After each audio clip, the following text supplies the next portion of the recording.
दो चीजें होती हैं जब हम पढ़ते हैं ना, तो दो बातों का ध्यान रखना चाहिए जब कंपटीशन की तैयारी करें। एक चीज कहलाती है कॉन्सेप्ट। ये जो पिछले 1 घंटे से मैं बार बार बोल रही हूँ ना सारी चीजें, ये कॉन्सेप्ट है, इसको समझना होता है। भाई दिमाग में कहानी समझनी, अच्छा पहले ऐसा था, फिर ऐसा हुआ, फिर ऐसा हुआ, इसलिए ऐसा हुआ, इसको बोलते हैं कॉन्सेप्ट। इस कॉन्सेप्ट में से ही छोटी छोटी छोटी छोटी जानकारियां निकलती हैं जिनको बोलते हैं फैक्ट्स।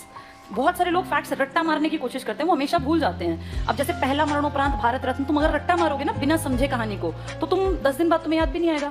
लेकिन जिसको पता है कि अच्छा शास्त्री जी विदेश जाके मरे तब ये शुरू हुआ था, राजीव गांधी 31 को क्यों बना था, क्योंकि 31 को उनकी माता जी का देहांत हुआ था। जैसे चीजों को समझ के पढ़ोगे ना, जानकारियां लोगे, तो फैक्ट्स याद रहेंगे।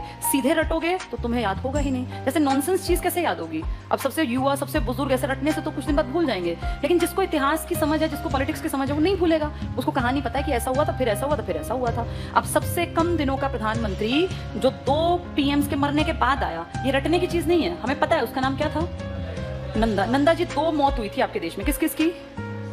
नेहरू और शास्त्री, पहले दूसरे दोनों थे, इनकी मौत के बाद आए। तो इस तरह चीजों में को फैक्ट्स बोलते हैं, छोटी जानकारी। भाई यंगेस्ट, ओल्डेस्ट, पहली महिला, 17 बार तिरंगा, 16 बार तिरंगा, ये फैक्ट्स हैं। लेकिन इससे पहले क्या सीखना पड़ता है?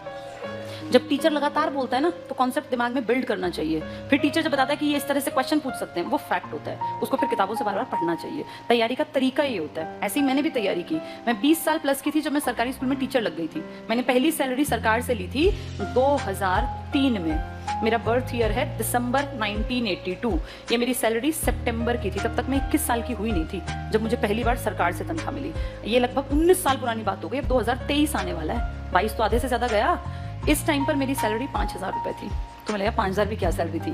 लेकिन इस टाइम पर गोल्ड की कीमत थी, 1 तोला सोना 4,200 रुपए था। आज गोल्ड की कीमत 50,000 के आसपास है। यानी ये 5,000 आज के 50,000 है। हम तब भी ये कहते हैं, टीचर जो है तब भी 1 तोला सोना खरीदता था एक सैलरी में, आज भी, क्योंकि महंगाई बढ़ गई ना। तब महंगाई भी तो इतनी नहीं थी, तो ये इसके बराबर था।